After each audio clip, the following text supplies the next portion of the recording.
The length of your resume is something that also makes it stand out from what the correct CV is. Usually, best advice is to limit your curriculum vitae, limit your resume to at the most 3 pages. And when you say 3 pages, that means that you see a lot of relevance in what you have in 3 pages in the role in the role you're applying for. The best case would be to have, or the best showing would be to have 2 pages as your resume. Getting into 3 would be a stretch, but it's still acceptable. But anything out of 3, I bet you a lot of people will turn away from it. A lot of recruiters will turn away from it, and they won't be interested because it now becomes too lengthy. It will take them forever to skim through it and find out what they're looking for. Now, the format usually would be, Microsoft Word or PDF. These are the 2 very common formats, right? I usually have mine in PDF. The reason is that I don't want people to, move things from, or change things around. So what I do is when I prepare my resume, I PDF a version and I have a Word version. So when I'm applying, I first of all apply with my PDF version.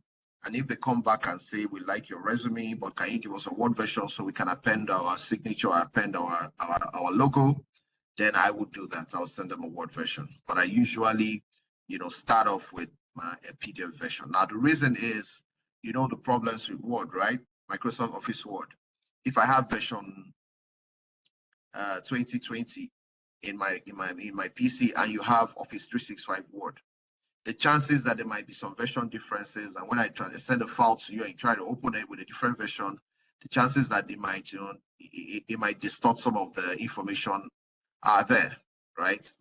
And you don't want that to be something that would, ruin your chances. Okay, so I'd rather start off with sending off a PDF version, and if they now ask me for a Word version, I will send it to them. Remember that everything you're doing, even when you get your job as an auditor or a risk expert or risk analyst or a compliance manager, everything has an order, right? The whole beauty of this thing we're talking about, or we'll be talking about for the last 5 weeks or 6 weeks, is to teach us how to approach a problem or a task in a method, methodologically in a sequence, in an order. And so same applies to our resume. We have to carry, enumerate or explain our experience chronologically, right? Most recent experience first, then you walk down to your oldest experience, all right? For those that don't have so much experience, so you start with the most recent, and that will be what will probably be on the first page of your resume. The length, we've talked about the length. We've talked about the fact that if you have 2 pages, that's the best. If you have 3, that's a stretch. But anything above 3 is completely unacceptable. And anything below 2 is, suspect as well. 1-page resume is usually not advisable because in as much as that could have contained everything, right? But the point is, it's seen as the first impression that, your experience is not sufficient because you just have done one thing for the past XYZ days. So if you're a fresher, you're just starting out, 1 page would be great. There's nothing to complain about. But remember also, there's so many ways you can extend that 1-pager into 2 pages if you really want to. You can include some of your qualifications. You can include some of the certifications if you have any. You can include or expand on some of your skills. So make sure, even if it gets into the first 2 lines of the second page, just to make it weighty, right?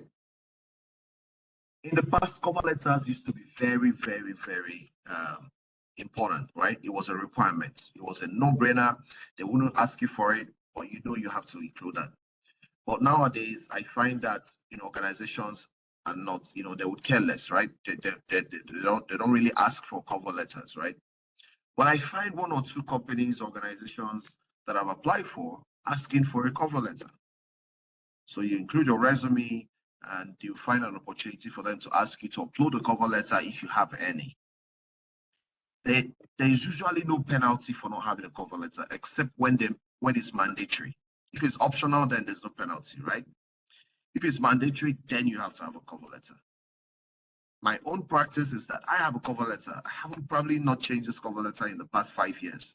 It's probably the same cover letter I've been using over these years. What I do is, anytime I believe my skills have grown, I've acquired something new, I just go and edit that cover letter and put it in and just leave it there. Just save it on my desktop and leave it there. So it's ready to be uploaded at the first ask. All right. So if you can prepare one, save it as a PDF, and leave it on your desktop or your computer, or save it on a flash or whatever that you have as a repository. It will be nice, right? Nothing lost. It's just going to be there, so you don't get caught in a place where they're asking for cover letter and you cannot provide, right? So it's better that you have it somehow